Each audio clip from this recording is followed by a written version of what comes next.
Assalamu alaikum rahmatullahi wa barakatuhu. Alhamdulillah.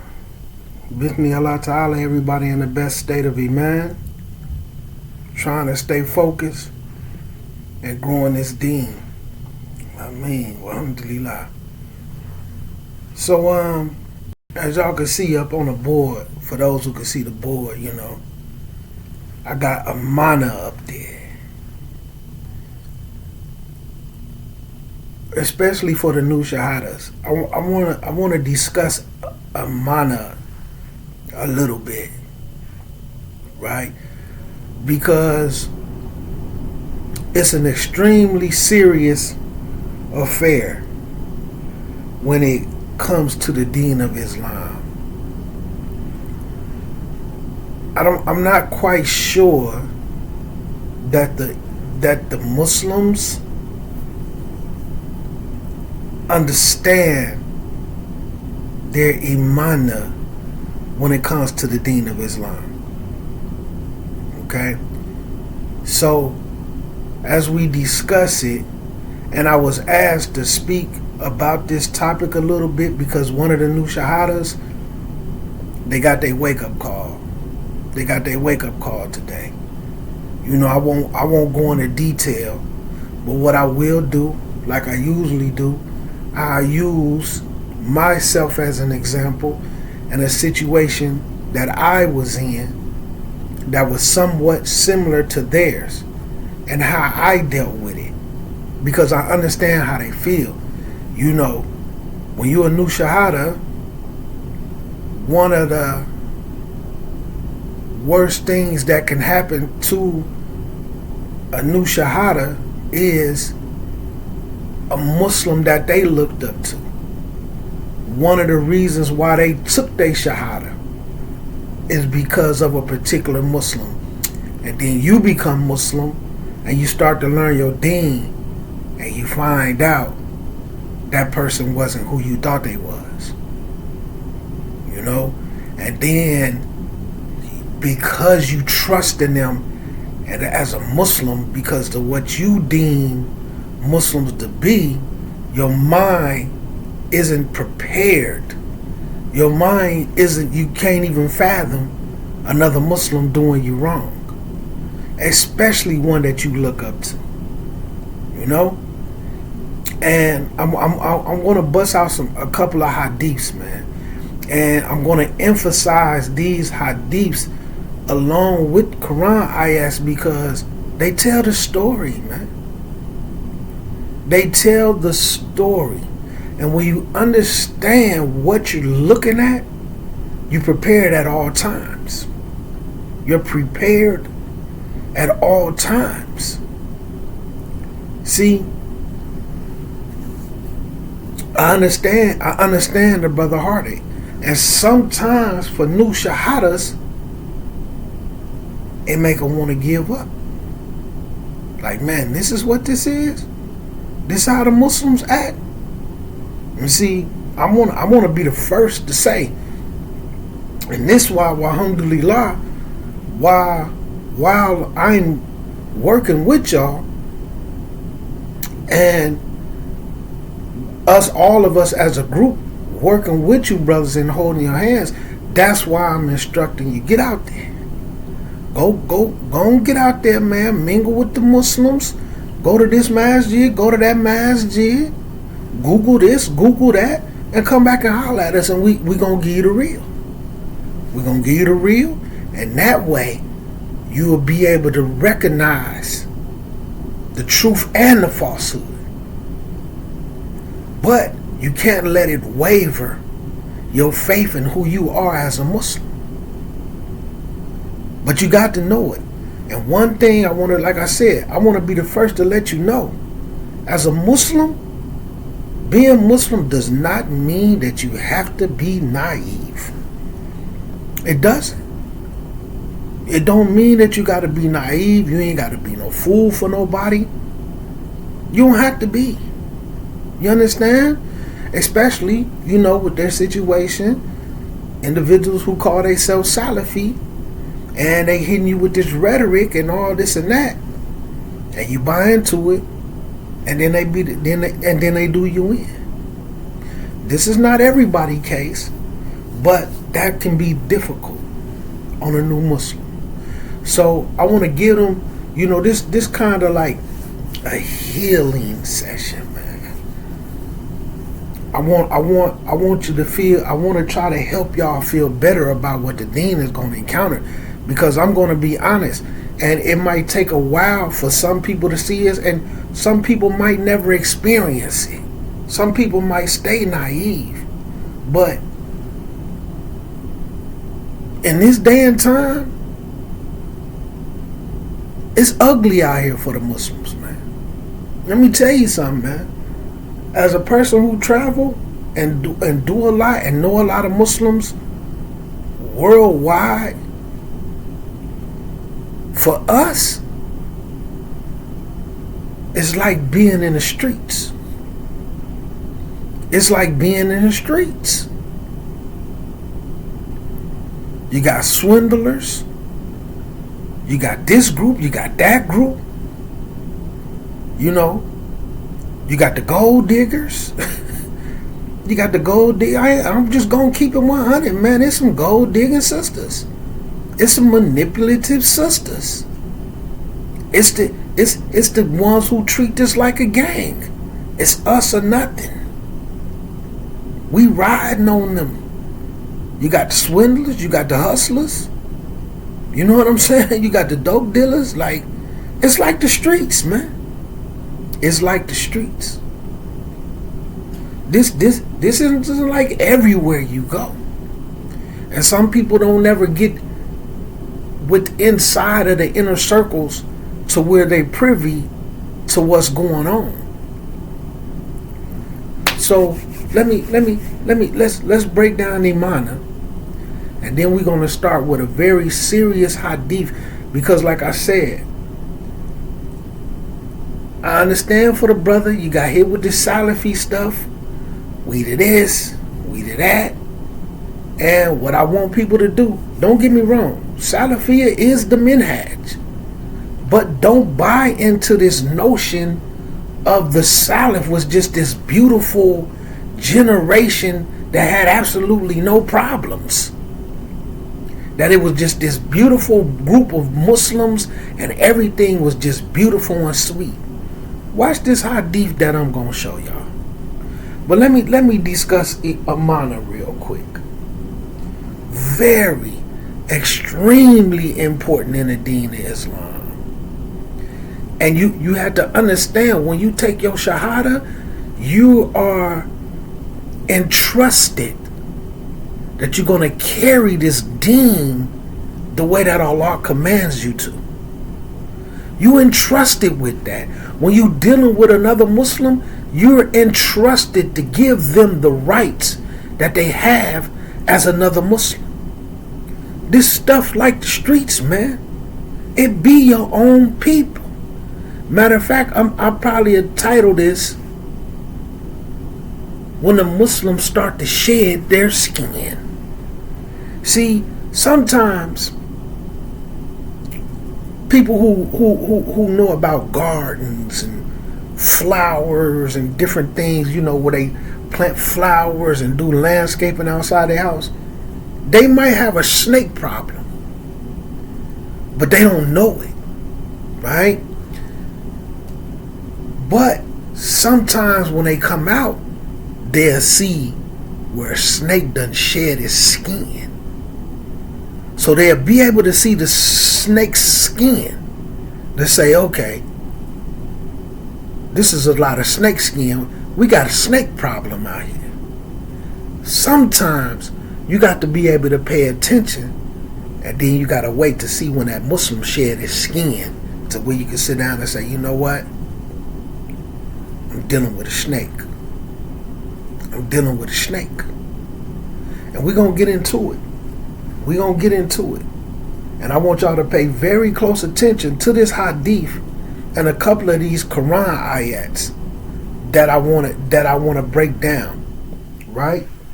So when it comes to the word amana, so amana is like trust, not only like when you trust in a person, like a trust fund, where you put your money in a trust fund and you trust that these people are going to do the right thing with your money.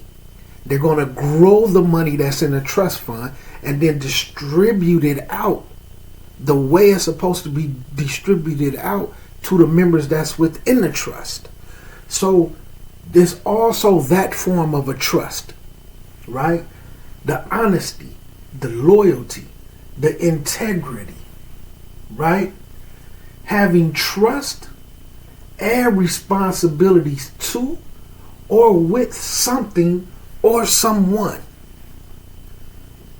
With us, we have a trust and a responsibility to the Deen of Islam, to carry the Deen of Islam and to carry ourselves in a like manner when we're dealing with Muslims and non-Muslims. You understand? Let me move this because I can see some of my head out of it, right? When we dealing with this is a trust.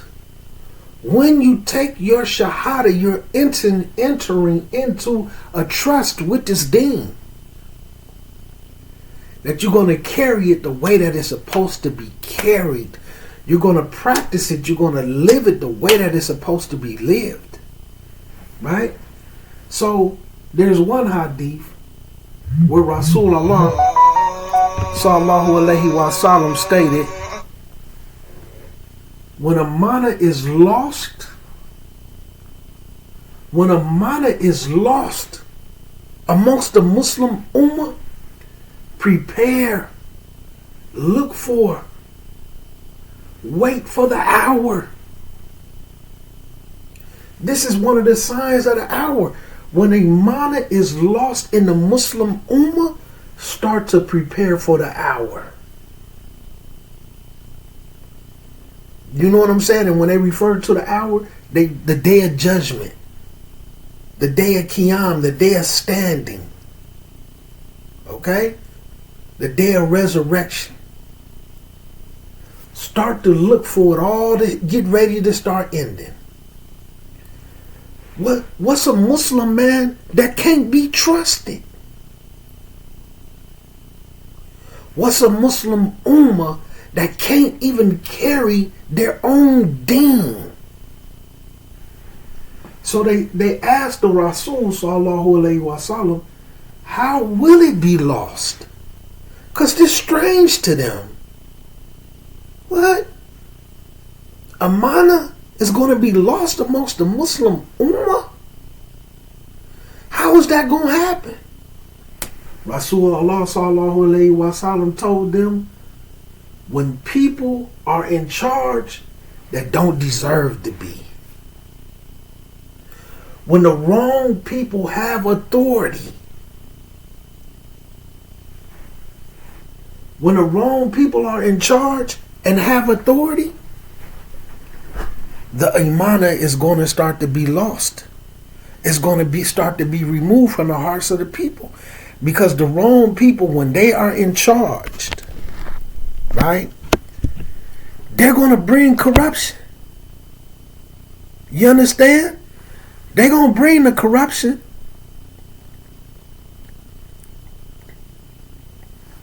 Now, being that Rasulullah sallallahu alaihi wasallam said that the imana is going to be lost, it's going to happen. It's going to happen. You understand? That means just because somebody call themselves Muslim, don't mean you automatically have to trust them, man. For us urban Muslims, I'm telling you, man, this stuff like the streets. This stuff like the streets, man. Real talk. It's like the streets. Some places is worse than others. You have some cities where Muslims literally killing each other at war, at beef that started based off of which masjid they go to. Real people in the dirt. Janazas shot up and everything. From other Muslims. Where the Iman at? And then people who know what's going on sit back and don't say nothing until blood is shed. Then they want to talk. Then they want to run their mouth if they get them a little bit of spotlight. But ain't effectively changing nothing. You know what I'm saying? Some of them even responsible for creating an environment to where they started treating which masjid you go to like gang members treat other gang members. Like they treat sides of town. The south side don't like the east side. The east side don't like the west side. We don't like this masjid. That masjid don't like us. So now it's beef. And some of these people created the environment for these things, man. Now, being that this hadith speaks about Iman going to be lost, let me give y'all a serious, a major athar, right? From Hudayfa. Especially for any of y'all who know who Hudayfa is. Let me get some extra light, man, because sometimes this light is not, these light bulbs, they're not really good for reading. Oh, I see what it is. One of them blow. Okay, I see it's a little dim. No problem, alhamdulillah. So sometimes when I be reading, it don't be enough light. Looking like I can't read, man, trying to see the words. So anyway, this is narrated by Hudayfa. I want to put the emphasis on that. Hudayfa, an elite member, top-notch Sahaba. Okay? So Hudayfa said, you know, may Allah have mercy on him and be pleased with him, right? Allah's messenger, sallallahu alayhi wa sallam, narrated to us, which means he heard this with his own ears, with a group of people from Rasulullah sallallahu alayhi wa sallam, not somebody else telling him about this. So look, Allah's messenger sallallahu alayhi wa sallam narrated to us two hadiths, one of which I have seen happening. I'm seeing it happening right now. So I'm putting the emphasis on, that means this was during the time of the what? The Salaf. So this is during the time of the Salaf. The best generations of Muslims. But look what he says. And I am waiting for the other. So he narrated that it's Rasulullah. In the beginning, al-Imana, right?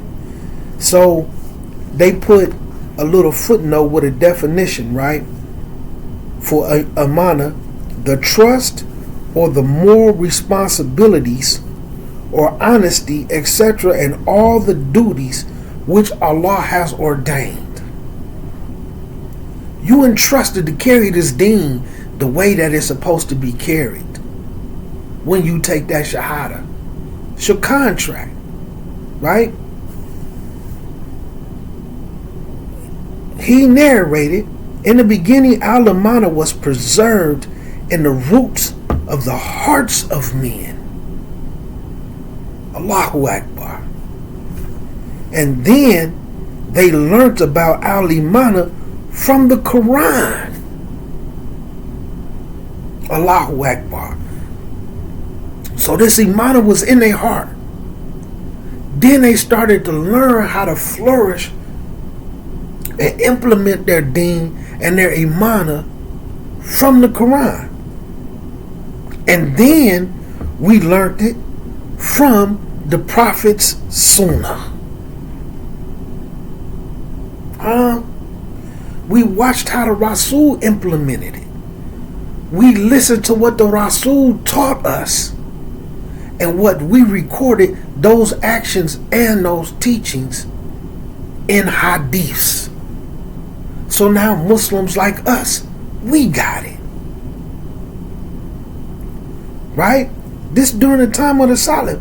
So he said in the beginning, imana was put in the hearts of mankind, this male and female.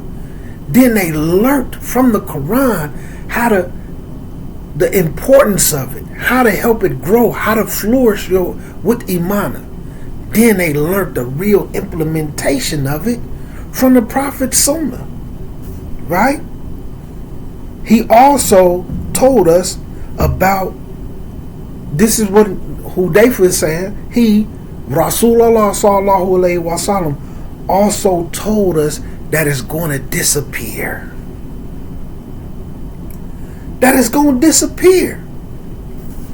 Saying a man, this doesn't exclude women.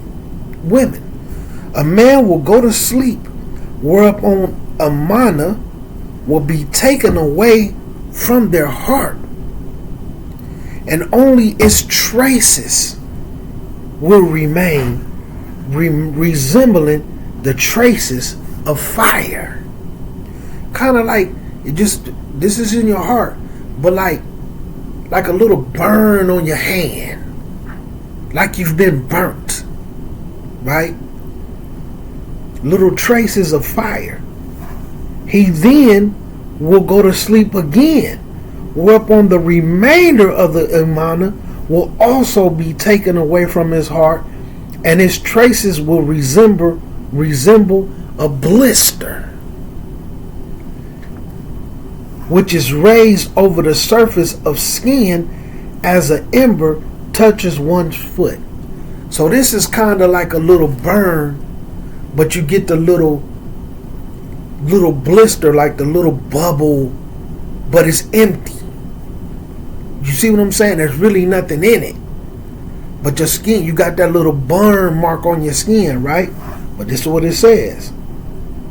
It's raised over the surface of the skin as an ember touches one's foot. And in fact, this blister does not contain anything. So the amana is going to be gone, but it's going to break down all the way to the point where it's just going to resemble an empty blister, to just show at one point in time something was there. Right? So there will come a day when people will deal in business with each other, but there will hardly be any trustworthy people among them. Muslims, baby. This isn't all this, but this doesn't just mean in business. This is going to be in friendships. This is going to be in marriages. This is going to be with family ties, brothers, sisters, parents, children.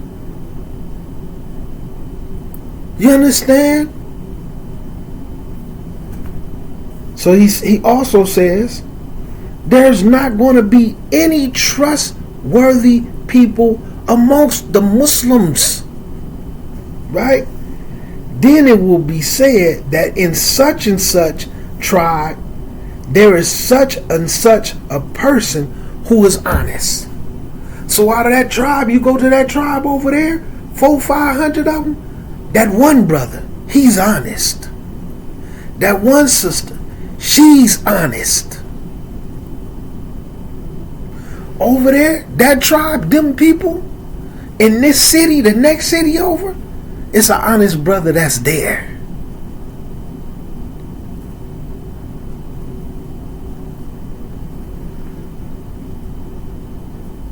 Imagine that.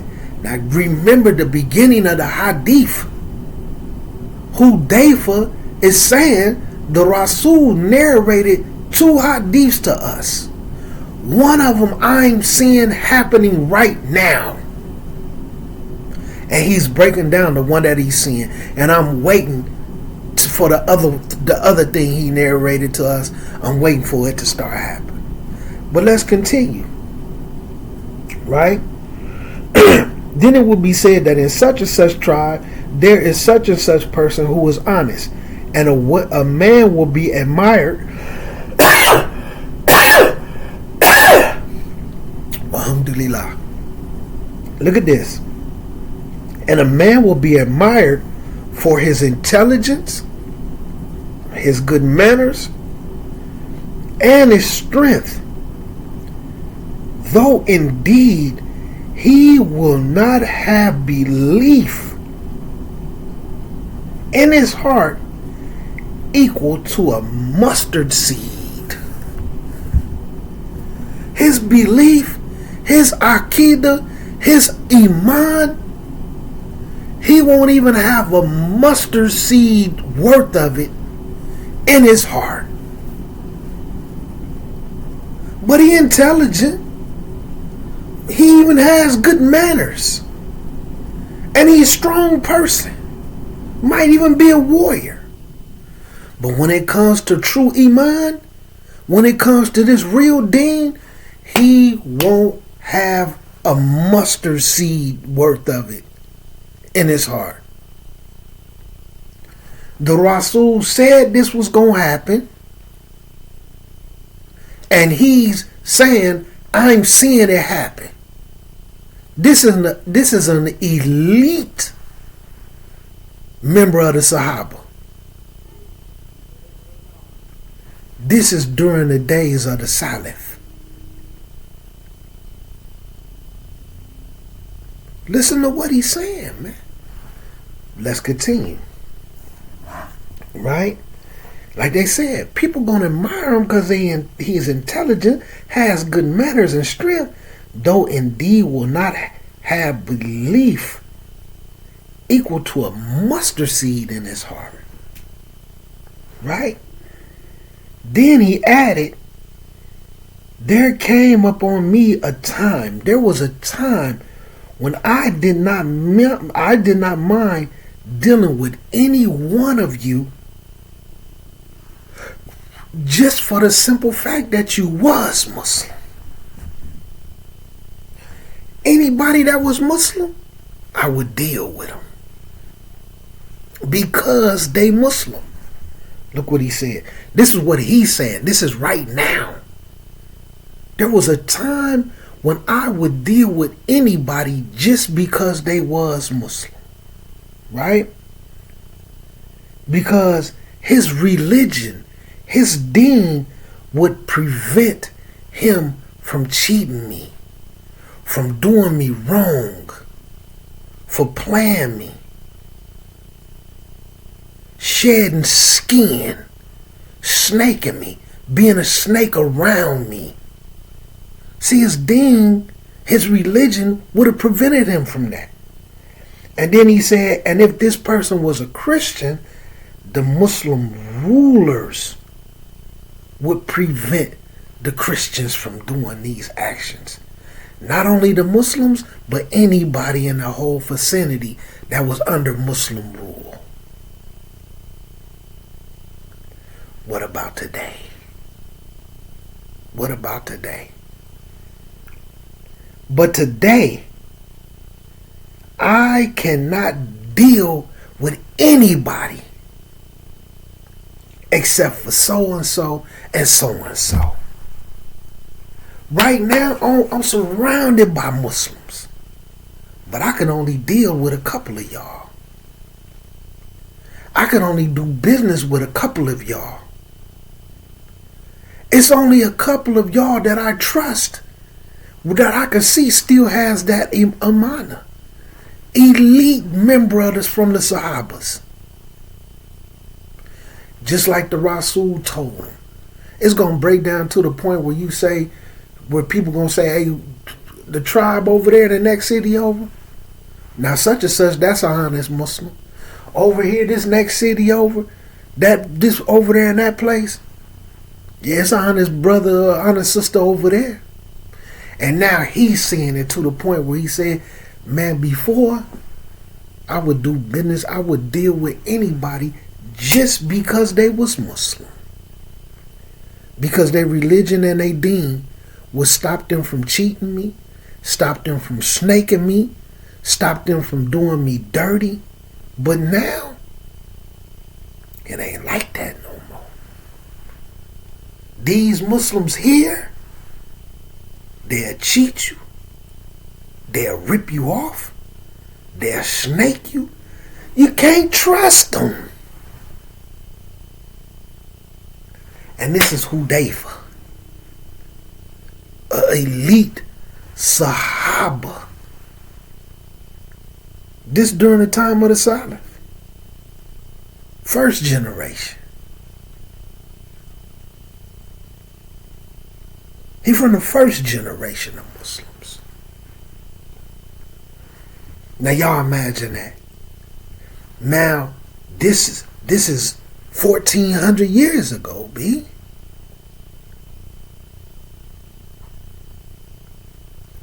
Imagine what it's like right now. Imagine what it's like right now. See, and before I get to the Quran ayat, so I just want the brother, man, and all the new brothers, man, find some contentment in those hadiths and just know, just because some people call themselves Muslim, they don't understand what their imana is. They don't understand their trust. That don't mean they ain't gonna be on some foolishness or some nonsense. It don't mean that. Some people will use Islam just to rip you off, just to play you, just to do you dirty. I'm gonna speak on a scenario that I was in. Right? So, just to show you how Muslims, man, be shedding skin. And I'm probably going to keep it realer than I kept it about this situation. Because when I'm involved in situations and they go left, I always study the situation as for what it was supposed to be and what it became. And I study it for years. And I study the people involved to see what happened. Okay? And I'm going to speak on this because I spoke on some of it before. When Muslims shed their skin.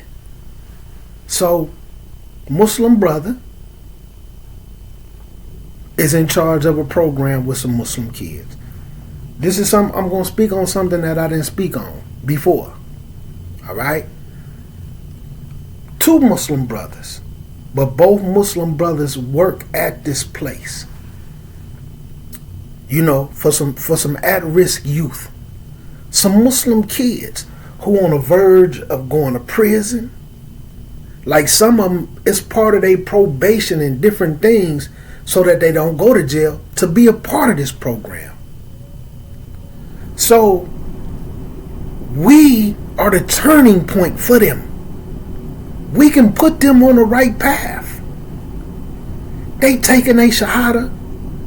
Young brothers. 15, 16, 17, 18. Right? 19. Starting to have new babies. So a part of this program, the government is giving them money to teach these kids life skills. So now that they Muslim, teaching them Islam, and this is also helping them with life skills so that they don't end up in jail, so they don't end up in a penitentiary, so that they don't end up in that grave at an early age. But these people are getting money to teach these people this. Okay? So I was asked to come in and teach the Islam aspect of it. Cool. But I'm not getting paid. There's no money for me. I don't want none. And like I've been speaking about the sacred months, this was during Rajab of 1 year ago. We're about to enter Rajab again. So me doing Rajab, I'm trying to get my D's in. So I'm going to show you something. So one of the brothers, because it's some scandalous things going on, and they're trying to involve me, I'm being honest with everybody about the situation. So one brother starts to sabotage it. We bring in food. So this is one thing I want to mention. But this is supposed to be my Muslim brother. He's the one. He's one of the people who get the money. He in charge of the program. So when people is around and I'm bringing food to feed everybody, I ain't asking for a penny. I'm bringing food for everybody and a little extra in case they want to take food home. These is at-risk youth. They live in troubled homes. They live in broken homes. They don't have money. So I'm bringing up food for everybody and for them to take some home if they want. So in front of everybody, he want to say, well, we got money for a food budget. Right? We got money for a food budget. You don't have to do that. You don't have to buy the food. I can reimburse you. So I just said to him, okay. But I don't believe him because I know him. No, I know he got money for the food budget, but in my head, he gonna do something manipulative and put that money in his pocket instead of paying for the food. I bring the food again the next week. Still no reimbursement, but in front of everybody, he want to say it again. Man, I told you, man, we got money for the food budget. You ain't handing me nothing. I talked to you before I came both weeks. What time you gonna be there? I'll order some food. Let me go pick the food up, then I'll be there. He didn't say, oh man, well, you know what? Where it's at, I'll go pick it up. We got money in the food budget. But when everybody is around, he want to announce, well, we got money in the food budget. You don't got to do that. So the third week, sabotage is going on. Somebody done broke it up. The other member. Now, because we doing this on the weekend and they work at the place, they're getting paid overtime to come be here. So they making money. Right?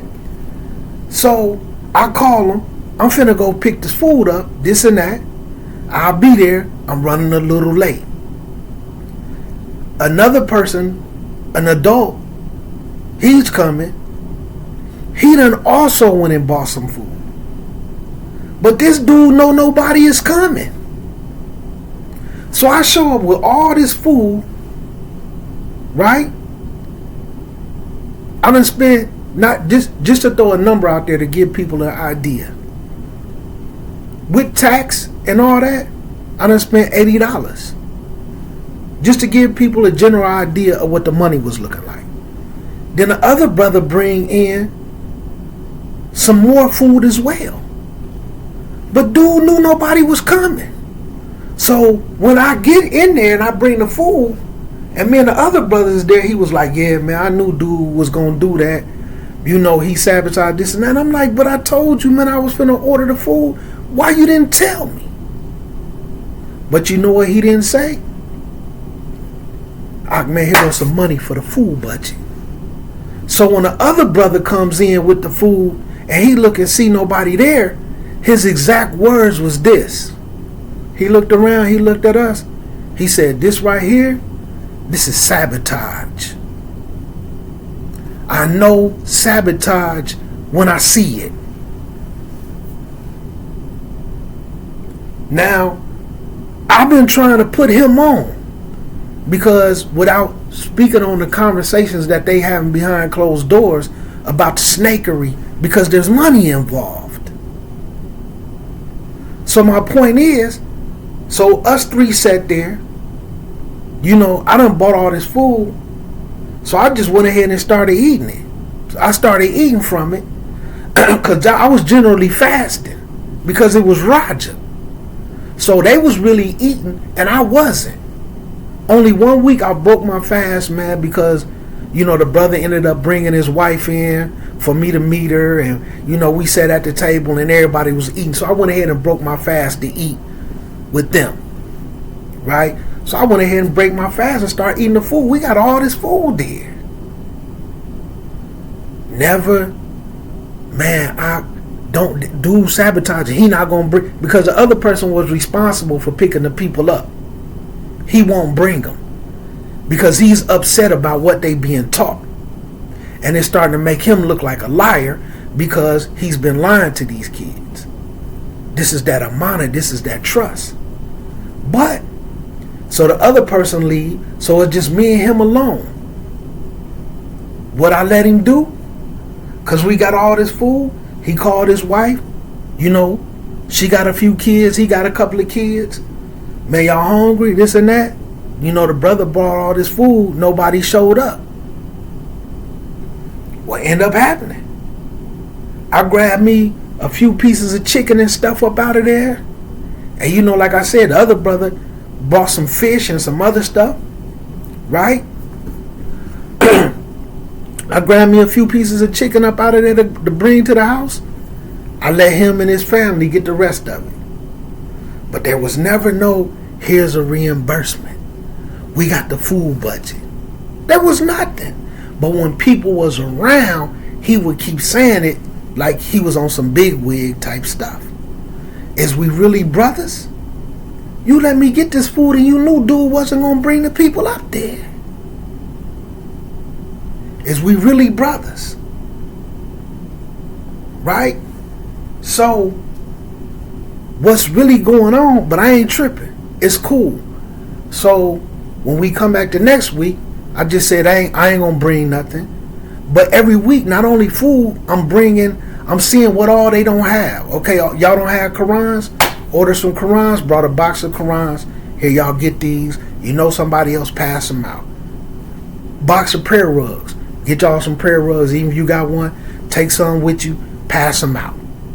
So I'm bringing everything that they don't have every week. But they done been around these dudes for a very long time.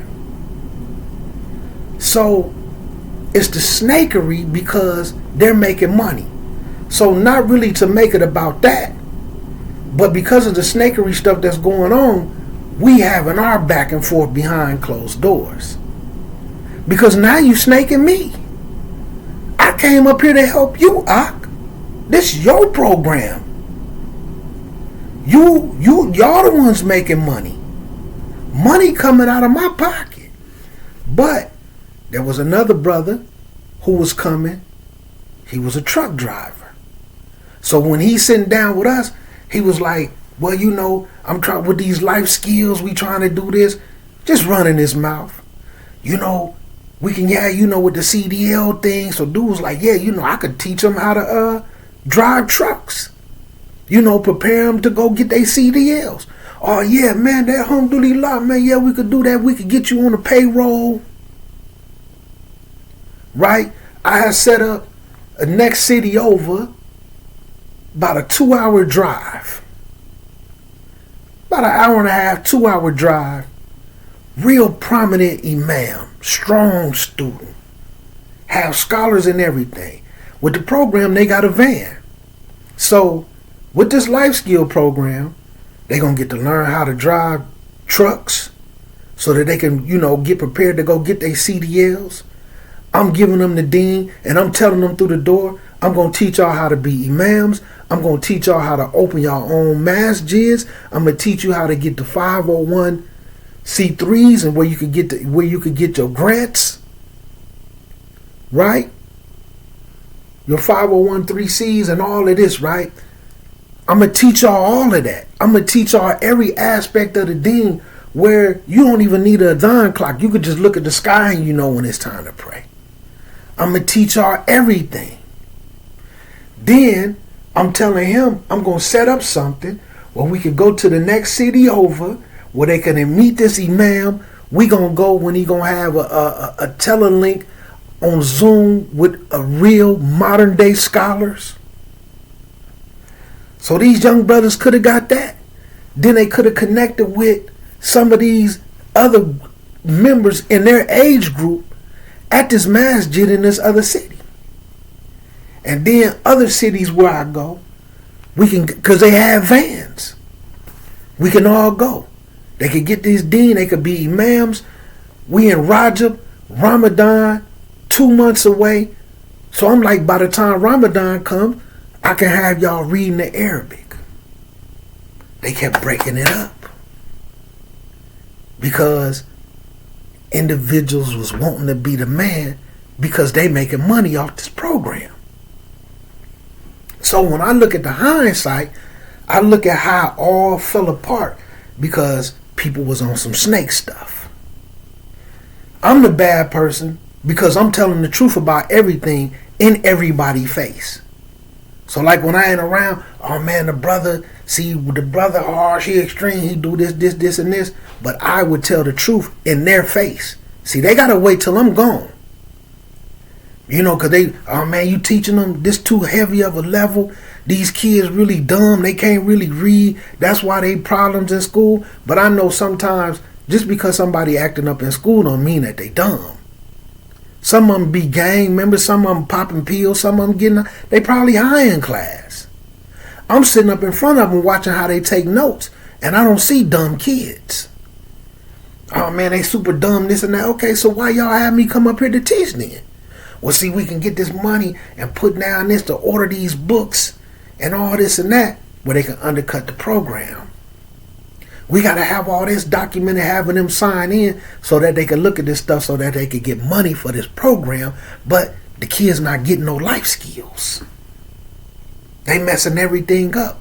No Arabic. They didn't get the Arabic alphabet in. Nothing.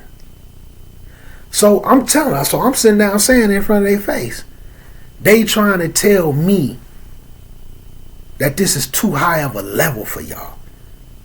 That like y'all dumb. That I'm only supposed to talk to y'all about wudu. I'm saying it in front of them. I'm saying everything in front of them. And they can't do nothing but sit there and look dumb. Because they can't say, hey, he's lying. We didn't say that.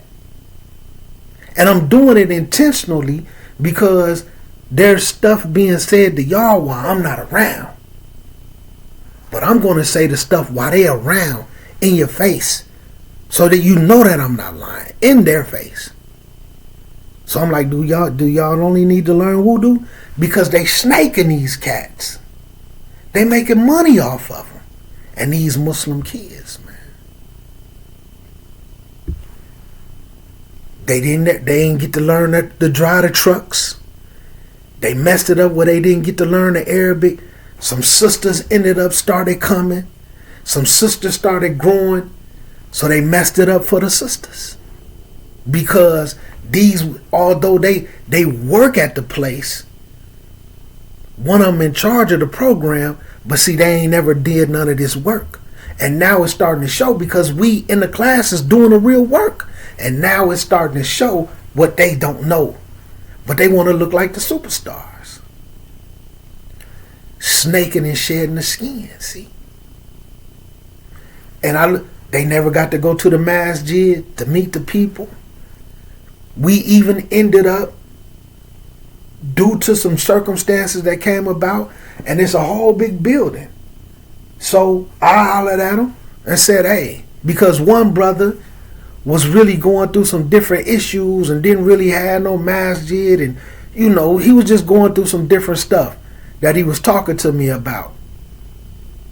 So, you know, I said, cool, I'm gonna holler at dude about us in the back making a masjid, turning this into the masjid, opening up a masjid, and then we could just start conducting everything here. I went and hollered at him. He said, man, yeah, that's a good idea because I'm already at work.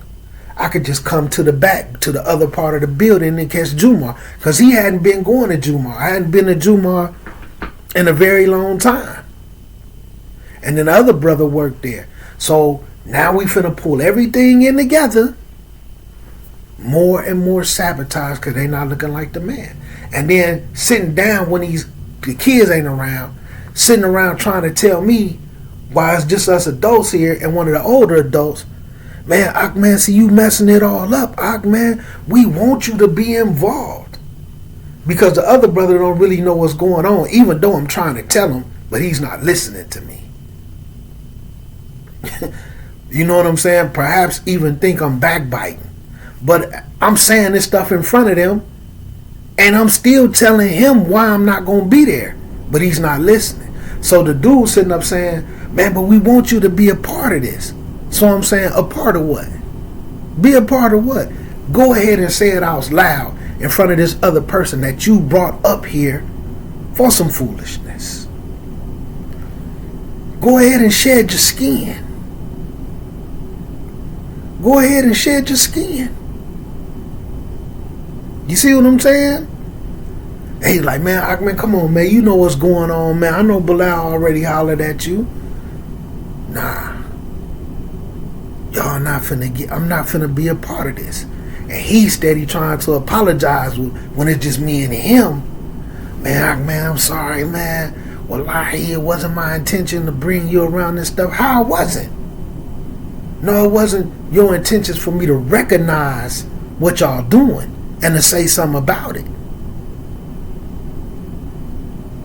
You know what I'm saying? You trying to hide your hand. Now, with that imana, you violating the amana that you had with Allah with these kids, man. So when I look at it, I ain't really tripping off of that stuff because I expected it and it doesn't affect me. The problem is this. I look at what was supposed to happen. And because people wanted to be the superstars, none of it happened. And then all these people who were supposed to be pulled in and it was supposed to be this and that. So one of the brothers, as it all started falling apart, because like I said, I did one Jumar, I did the first Kutbar. When I came to the second, because I seen the little snake stuff that was going on, so I put in a play to put him in front so that he'll start telling people to come there. You see what I'm saying? Like, he don't know, because the way things was going, I'm looking at the messages that he sent to another person telling them, don't tell nobody else about it. I'm telling people not to come because I want to keep everything a secret right now. I'm looking at his messages. Okay? But I'm not saying nothing to him. I'm looking at what he doing. While we having a conversation, then I'm looking at the messages he's sending to other people, telling them not to come up there. Right? But I ain't saying nothing to him. It's only going to affect you. So I put him in the front. You go ahead and do this. Then now the messages go out. Okay, it's time for y'all to come up here now. And then they trying to record and got cameras out. Because this is something that they want to use to try to get more money for the program. See, look at this video. We teaching them life skills. But the kids who the money is for, they get nothing. They get nothing. They not getting no dean. The class is messed up. So also he knows the Arabic alphabet. So I'm still trying to help him. I'm through coming up here, man. I'm not finna keep playing with y'all. Well, what I'm gonna teach, what I'm gonna do, this and that. So I'm telling them, just teaching the Arabic alphabet. The other brother coming up there, because when I was trying to teach the Arabic alphabet, they messing it up. He would never do it. Man, we have a meeting, let's talk and organize.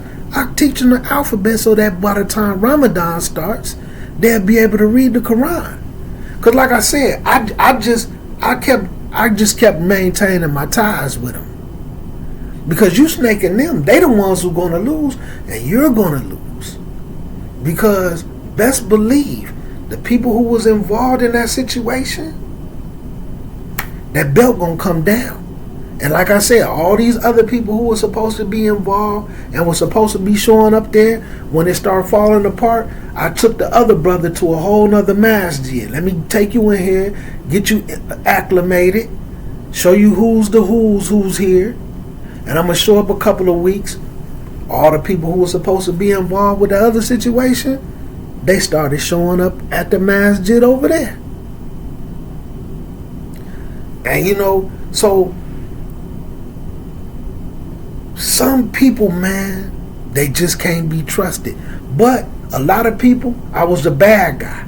Because even in some of my videos, because the people who live here, I talked about everything that was going on in my videos. I talked to them face to face about what was going on and what they was doing in front of the people. And then there were certain individuals who kept wanting to do this and that. So I'm telling them the truth about everything, but I was the bad guy. But now that it's almost a year later, and we could look back on hindsight, who, just like I told them, who the only people that benefited from it? The two people who actually worked there. Who the two people who was on the clock.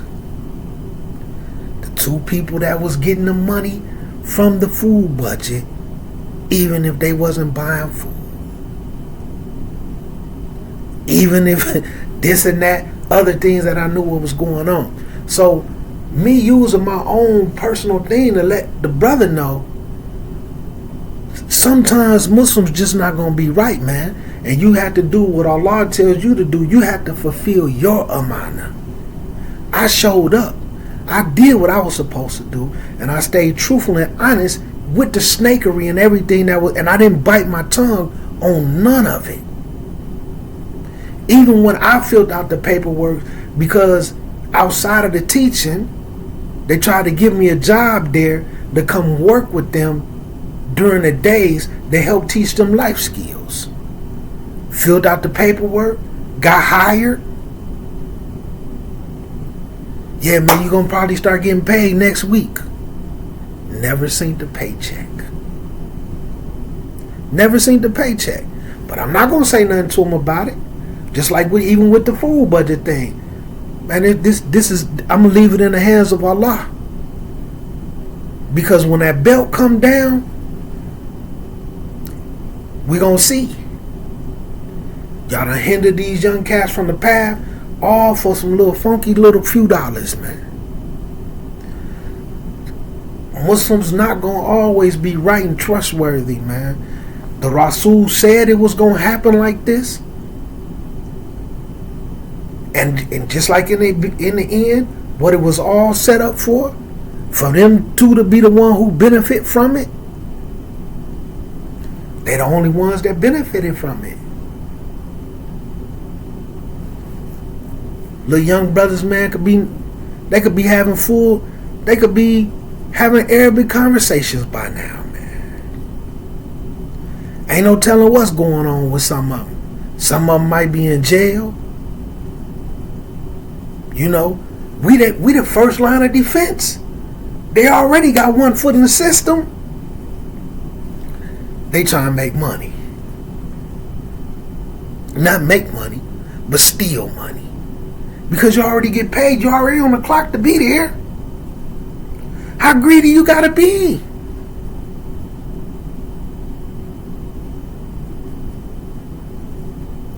You understand? And these Muslim kids. And when things start unraveling, just like with this brother, when the Muslims that you're looking up to, even part of the reason why you took their shahada, now you seeing they ain't who you thought you was. What y'all gonna do when they leave Islam? What y'all gonna do when they leave Islam? Y'all think that belt ain't gonna come down? Y'all think Allah ain't gonna get on some rump about that whole situation? And then all the people, you know, you trying to help them for, well, I don't care, it don't matter. We kumbaya. Okay, you keep kumbayaing. You know? And this is an unfortunate thing, man, and this is some things that people need to learn about human behavior. Right? Because while this brother trying to betray me and snake me, the other person is trying to snake him to steal his job, and they telling him. But you're betraying me, the one who's really helping you, and them, for a person that's snaking you. And it blows my mind to see people betray the people that's helping them for the people that's snaking them. See, sometimes, man, what happens in life, and y'all gonna see this in them, because like I said, the Muslim Ummah is full of the downtrodden, the ex-criminals, the ex-abused women, the child abused sons, the people in prison, the murderers, the killers, the ex-drug addicts. See, the Muslim Ummah is full of that. So what you will start to see is, let's say you have a bad father, and your father abuses you and mistreats you. But you love your father, and you think the more you try to love your father, like you're going to love the abuse out of him. So sometimes these individuals who go through that as a child, when they get older, they actually love the people that do them wrong. And they think they're going to love the doing them wrong out of that person. Then they end up the same way in relationships. I'm going to love this girl so good, she's going to stop mistreating me. Because of that condition from trying to love the abuse out of a parent. But then on the flip side, they abuse the people that love them. Just like the person that they loved abused them. So what they do is they cling to the people who betraying them and doing them dirty, and then give out their problem to the people that's trying to help them. It's a trauma. So you will come across that in the Muslim Ummah, just like with the brother. You love this person. One of the reasons why you took your Shahada. But they betrayed you for some people that's betraying them. Because the people that's betraying them, they want love from them people. They're going to love the betrayal out of them. If I love you so much, if I love y'all so good, you be so impressed with me, y'all going to quit betraying me. Then they turn around and betray somebody that really love them and look up to them. That's why you got to know what your imana is and stick to it and do your stuff fisi bilillah. That way, when the chips start to fall where they may, you ain't going to be on the end of that belt. And while all this stuff was going on, I used to tell them, y'all going to be on the wrong side of history, B. And this brother said something that was profound, and I really just looked at him, man. He was like, man, I'm always, for some strange reason, I always keep being put in these situations where I can have like a building or where I can have this, and I could really help the Muslim Ummah. And I looked at him because I knew he was going to mess it up. You know how I knew he was going to mess it up? Because he mess it up every time the opportunity comes his way. Not only do he mess it up, he destroys it. And that's the only reason why I didn't say it to him, because there was too many people in the room. But I really wanted to say to him, you need to ask yourself is, why every time you put in that position, you mess it up? Then the thought might occur to you, Allah put me in this position, man, as a test, and I fail it every time.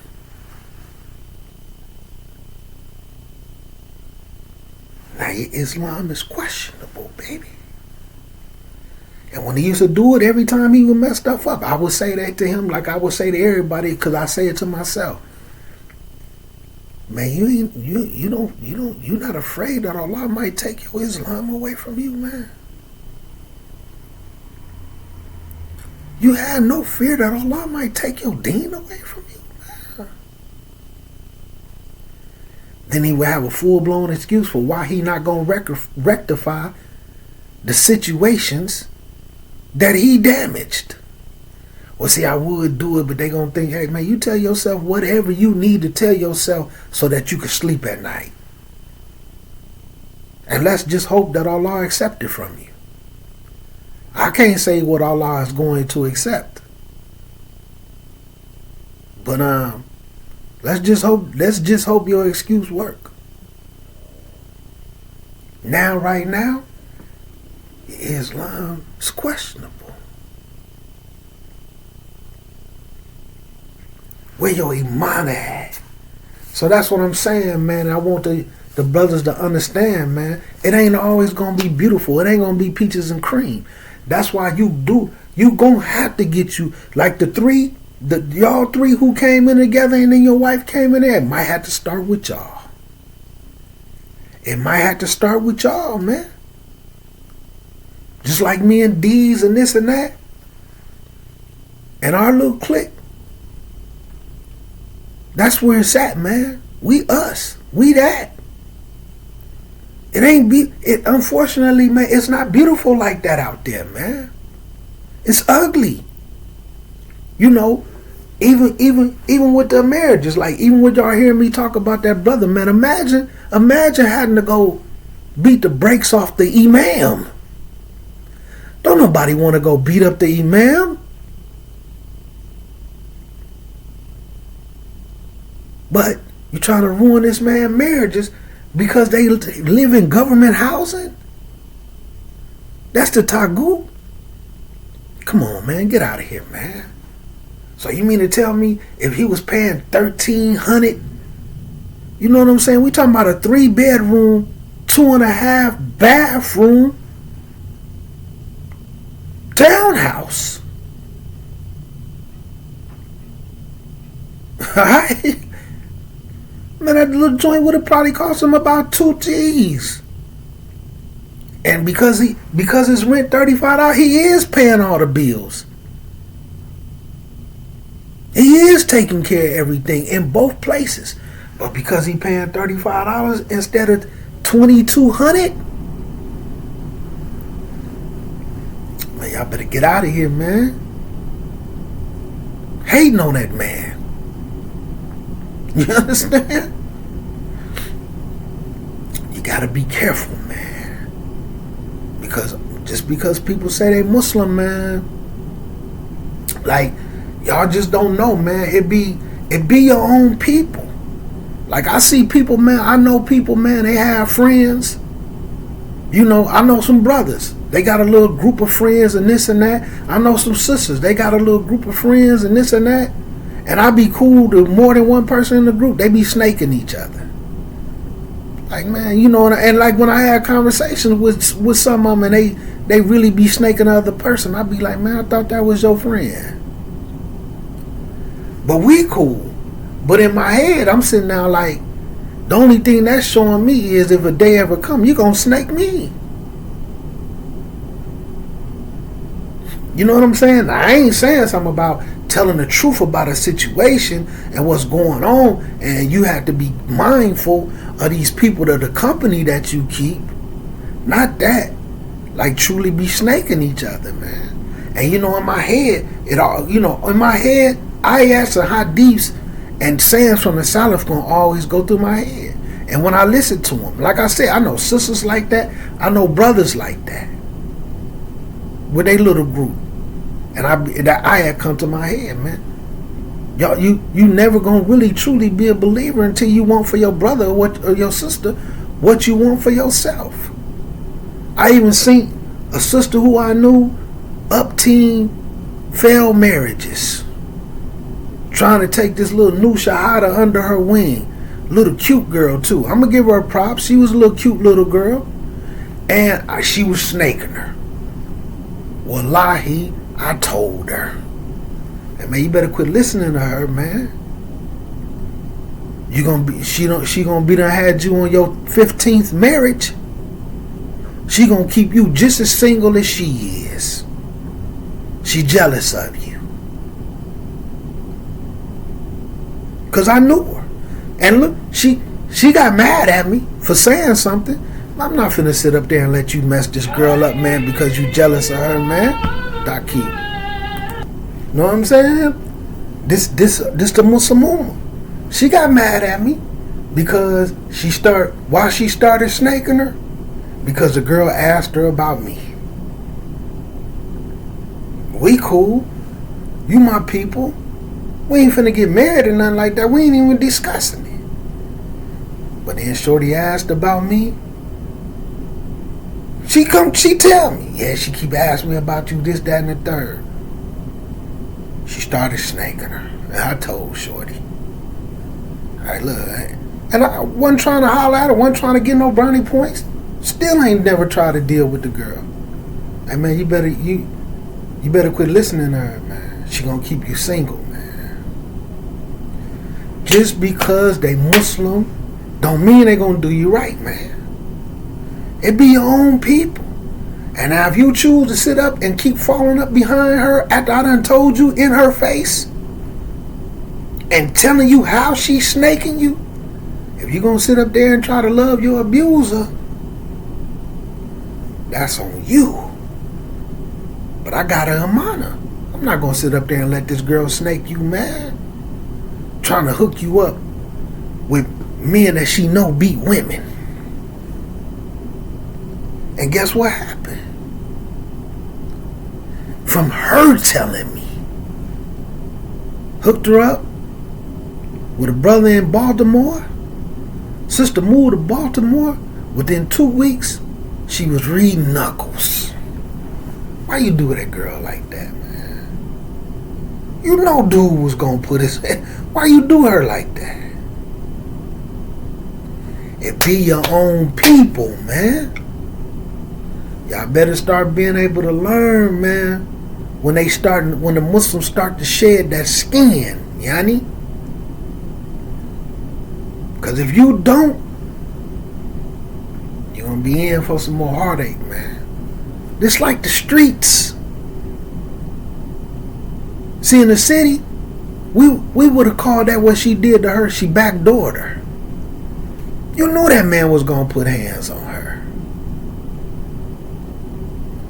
And we talking about put the boo-bops on her. Not like a, girl, shut up. We talking about a boop, boop, boop, boop, boop. Astaghfirullah.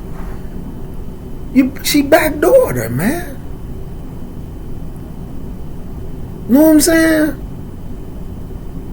And after them boo-bops got put on her, and then people had to rescue her and get her up out of there, you know what I said? I told you, didn't I? Didn't I tell you?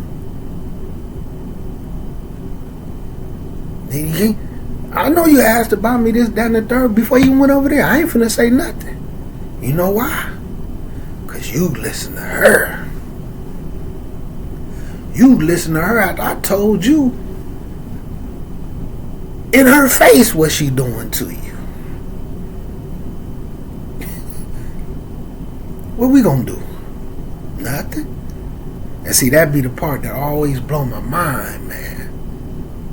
I be seeing sisters, man, friends snaking them out. And then you sit up and tell them.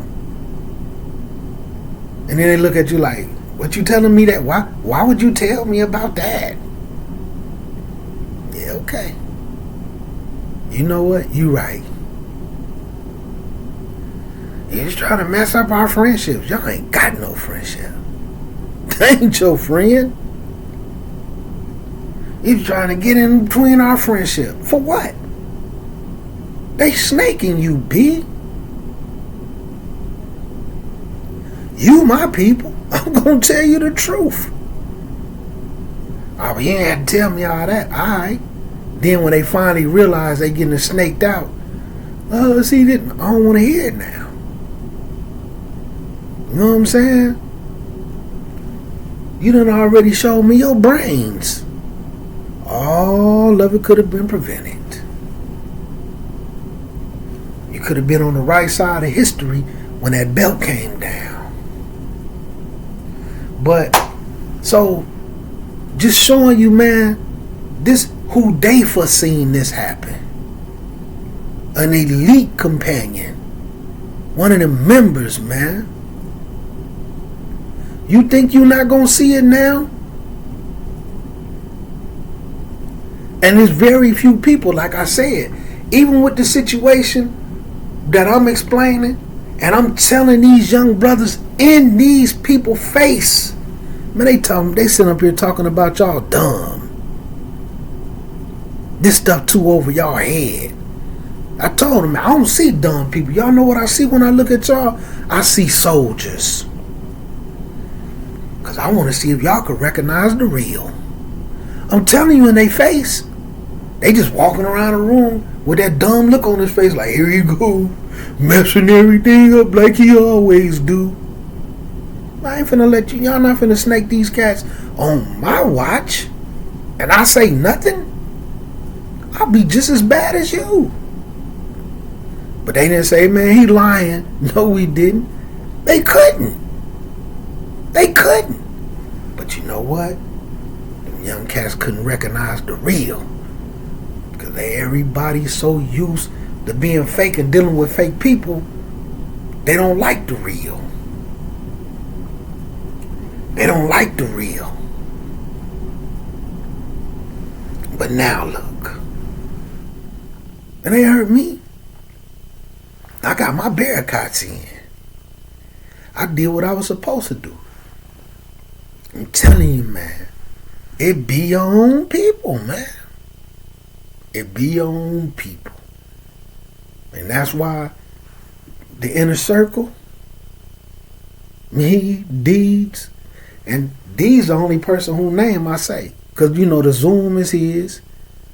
You know, he in control of the Zoom and all that. But even like when I said before, when we had a conversation, it's cool I say your name. And he was like, yeah. Because we was talking about, you know, Africa, this and that. Deeds, that's my man.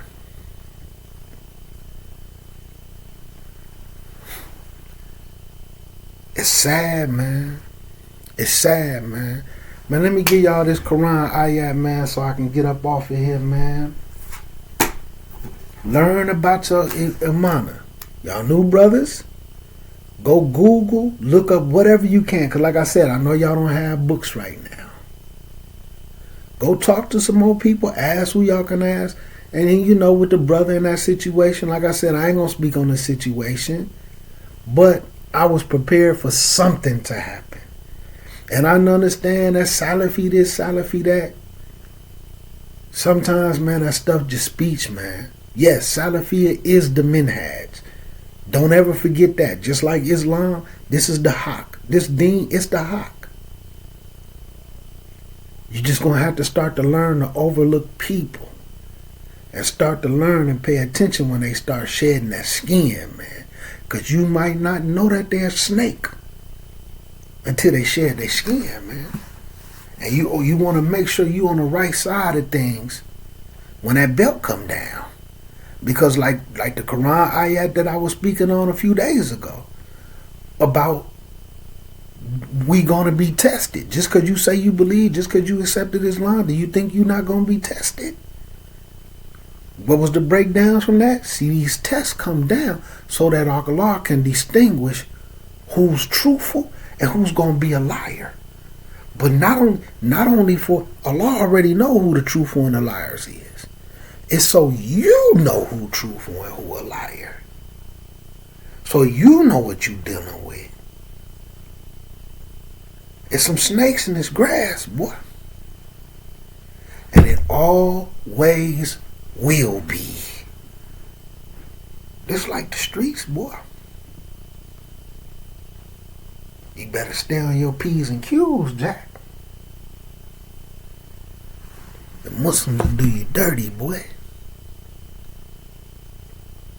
I'm telling you, man. And marriages, like, before I give y'all the Quran, I ask, because this is funny to me. You have what you'll start to see, man. Sometimes you have some of these sisters, man, they be professional victims. No matter what go on, they always the victim. So one of the guys, right? he said I could speak on it when we discussed it when they was talking to me earlier, because he wanted me to put this example out there.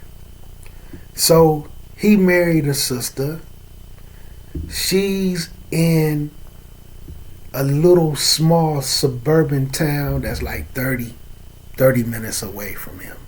So some weekends she'll come stay with him, or like when she's off, she might take some vacation days, come stay with him 5 days. He'll go stay with her 5 days. So when she comes to stay with him, he's cooking. He'll order food, right? You know, they're adults. So, of course, they're going to have sex, right? She's going to take baths and showers and all that. So this is funny. He gave me permission to talk about it, hoping somebody will see it. Just to show this professional victim, manipulative. Some people, it's just those disorders. So when it comes to rights, she's really not giving him any.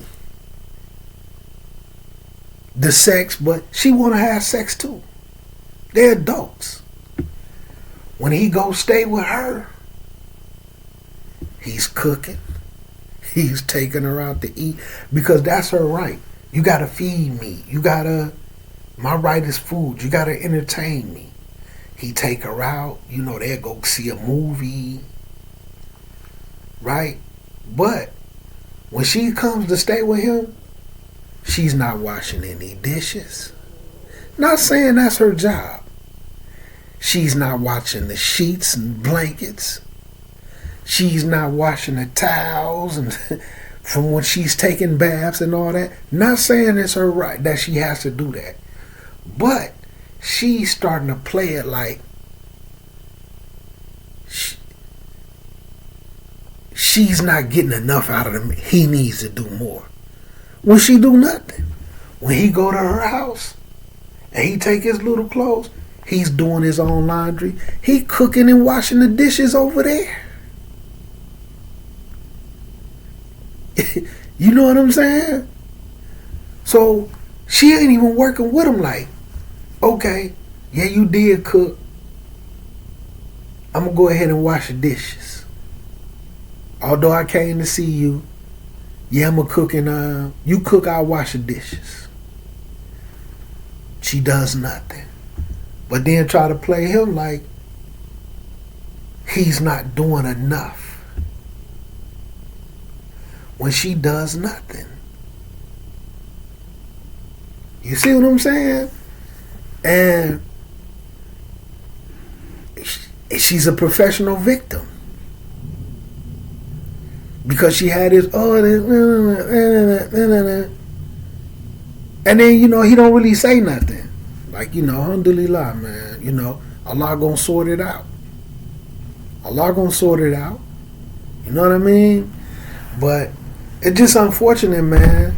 Where's the amana? Where's the imana? You getting fed, you getting cleaned up after, you know.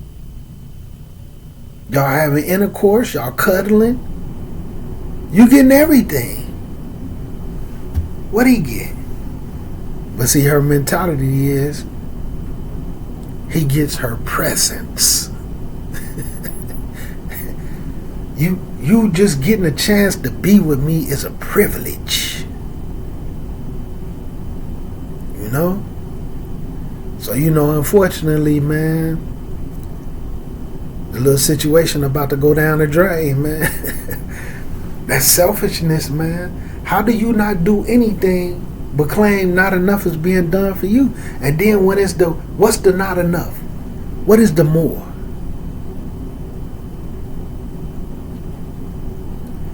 You know what I'm saying? They can't really say. You know what I'm saying? But go ahead and say what you need to go on vacations. I need to take you to Jamaica, Costa Rica.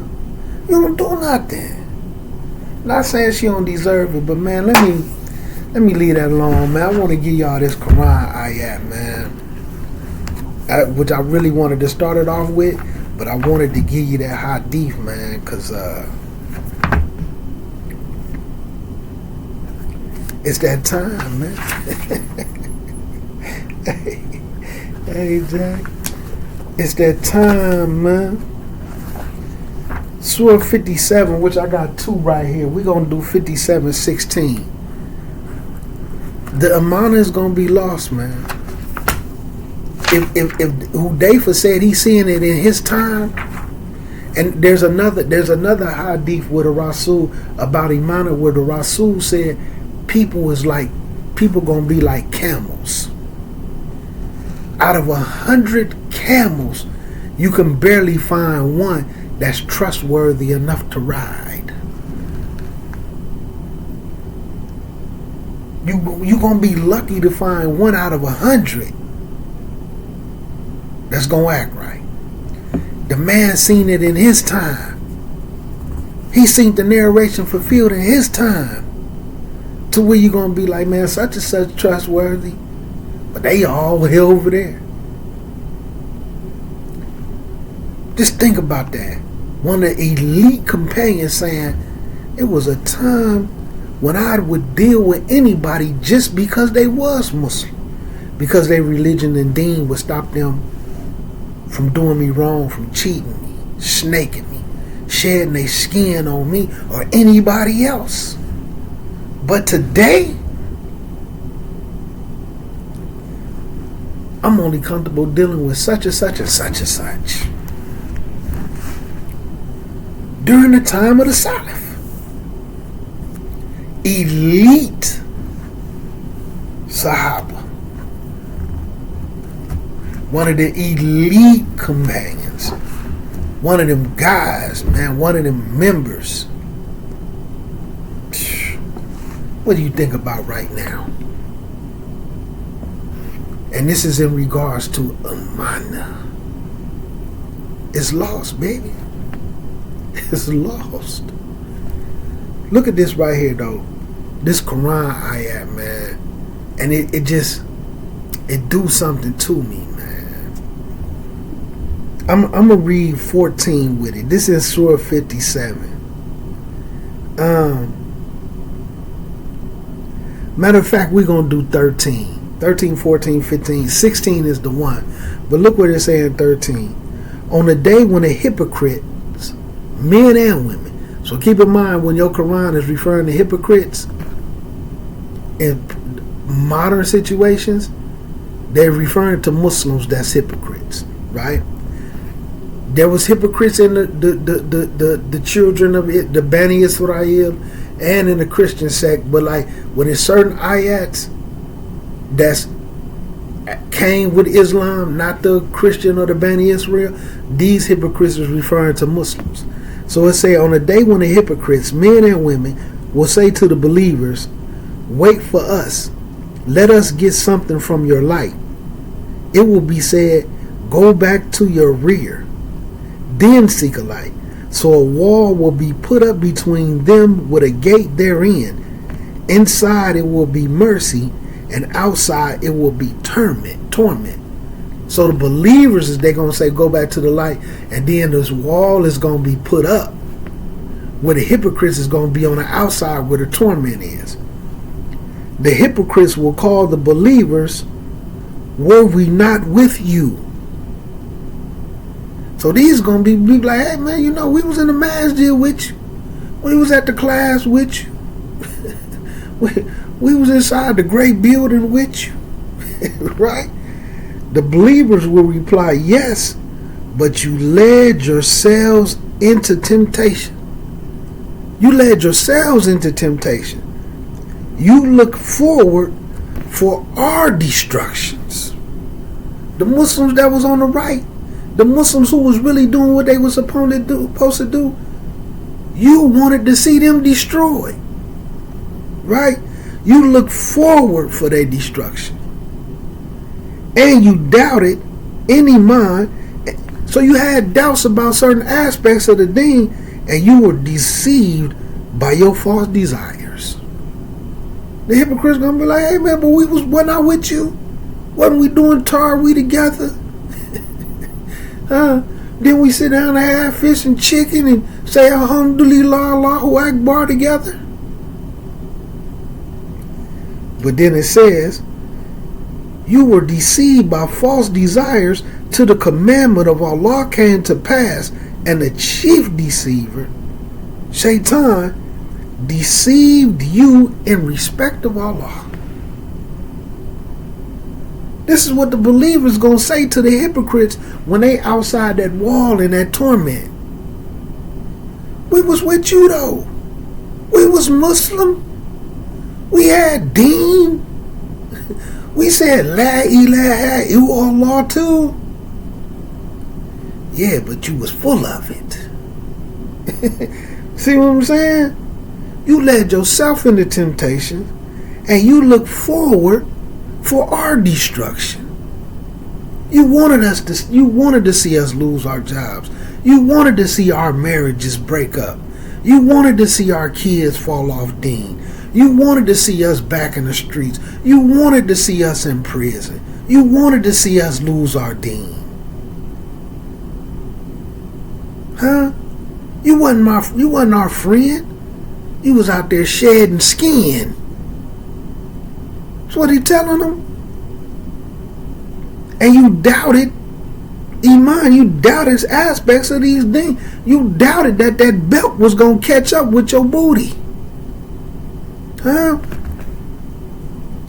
And you were deceived by false desires till the command of Allah came. That means until you died.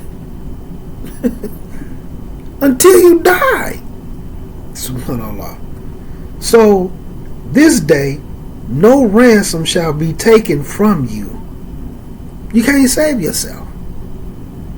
Hypocrites, nor of those who disbelieved. So the hypocrites and the kafirs.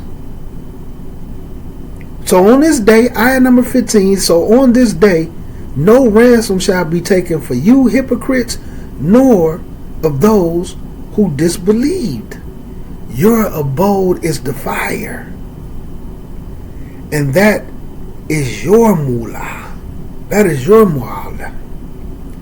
That's your friend. That's your proper place. And worse than these is that destination. Can you imagine that? Where Allah say your abode is the fire. That's the fire, the abode of fire is your friend. Hypocrite. You better learn something about your imana. Then it continues on. Ayah number 16. And then after that, look what ayah number 16 comes and says.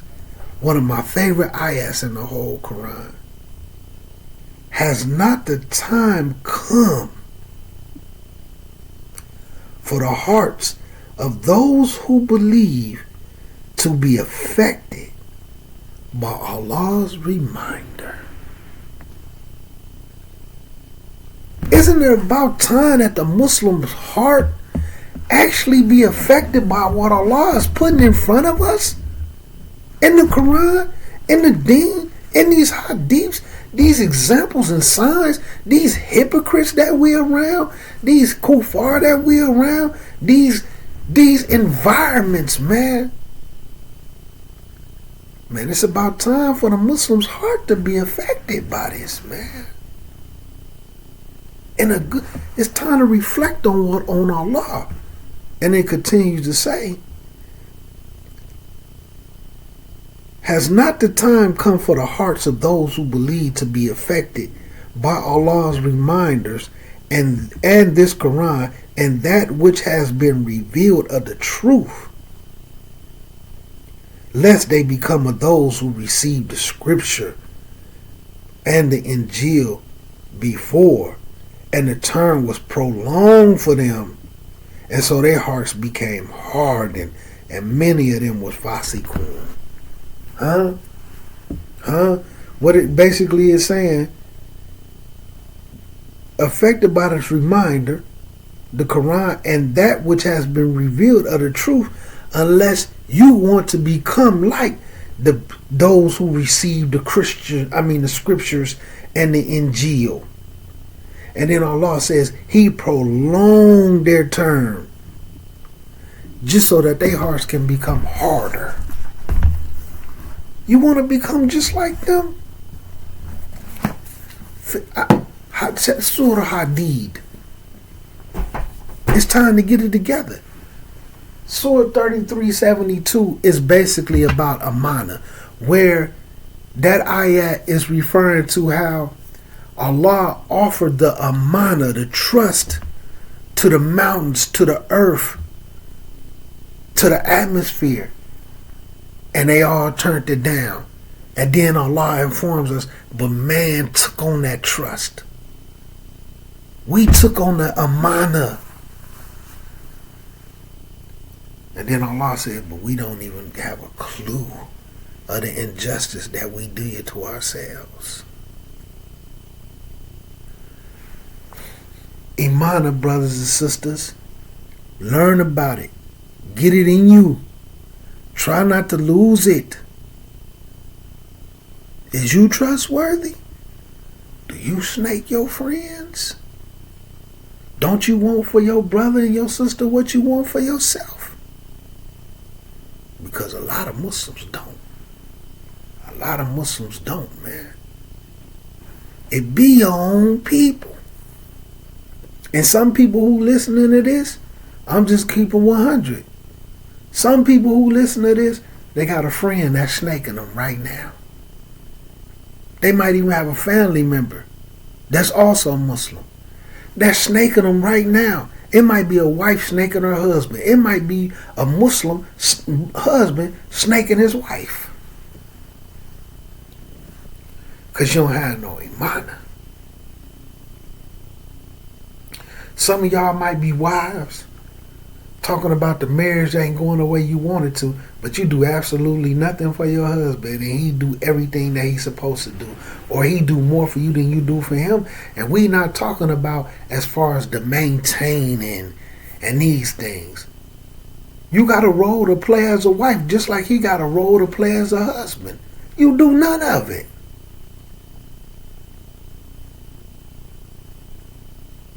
Running around with that old kafir happy wife, happy life saying.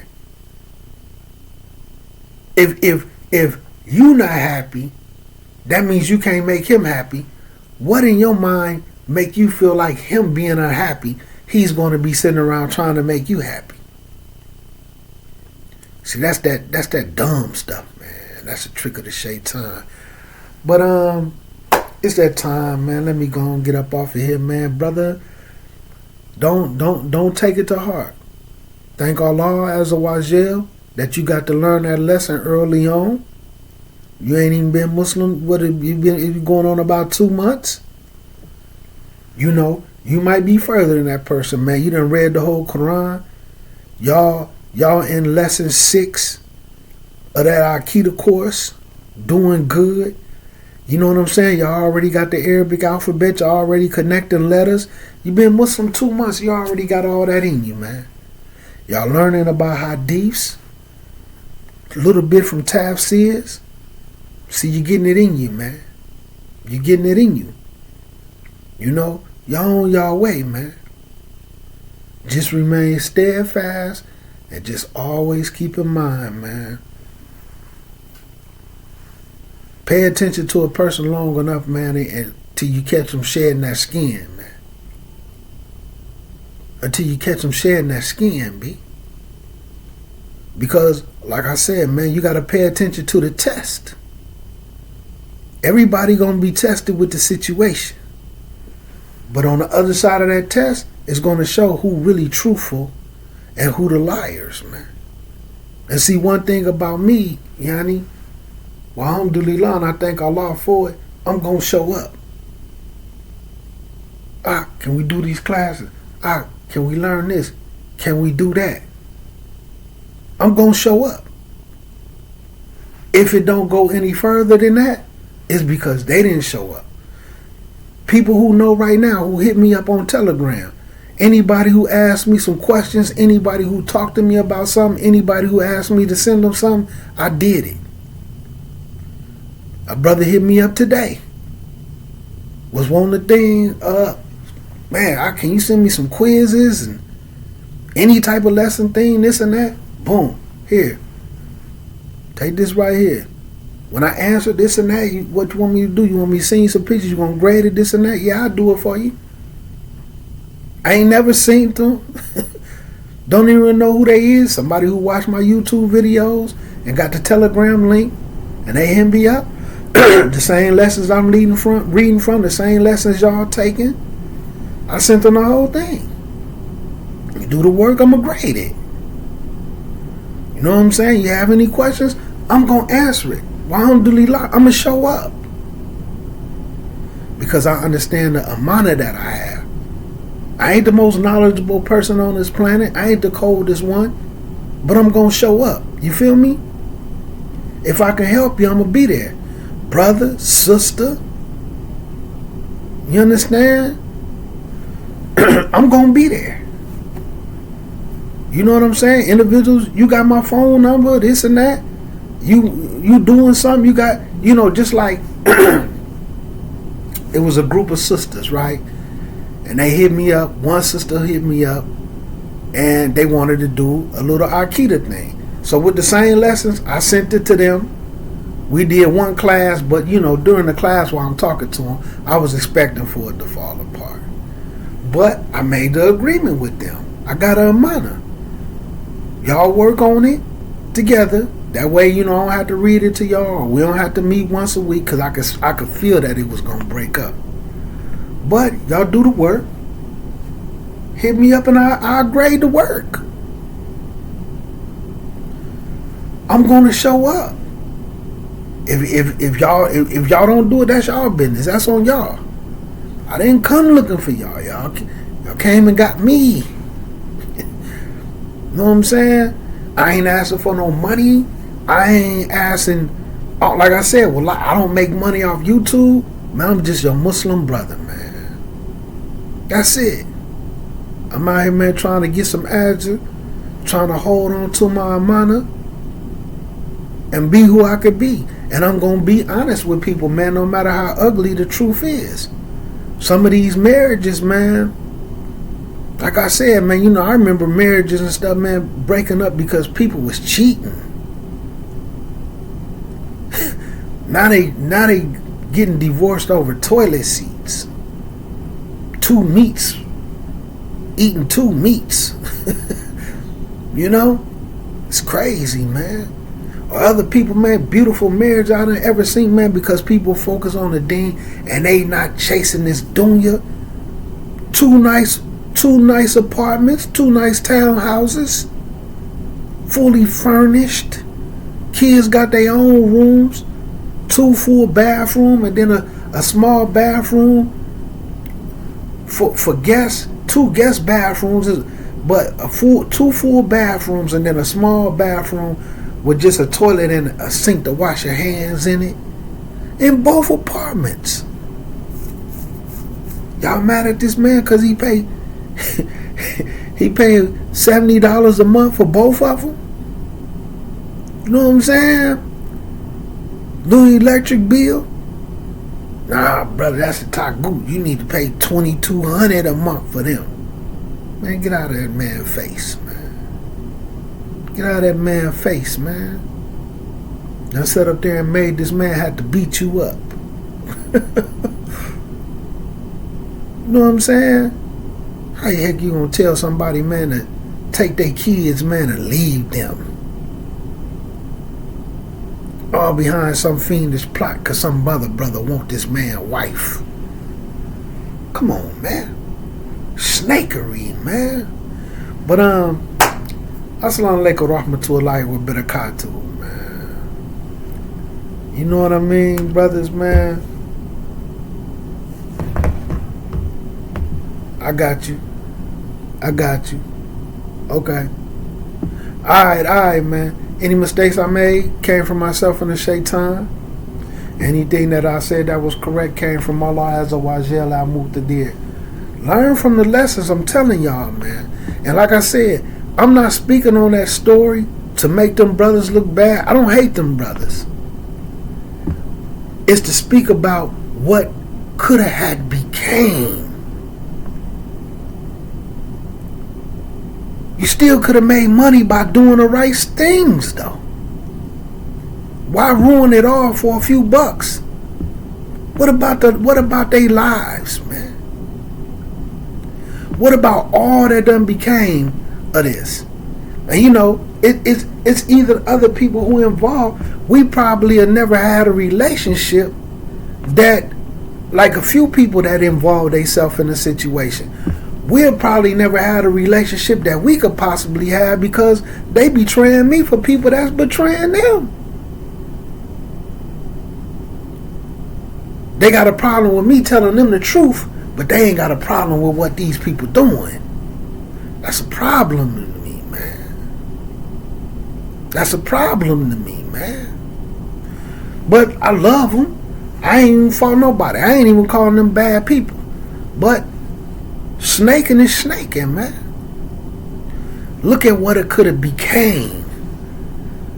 See, when you're in a situation and you're dealing with Muslims, do the things that's going to get you the blessings from Allah, not the punishment.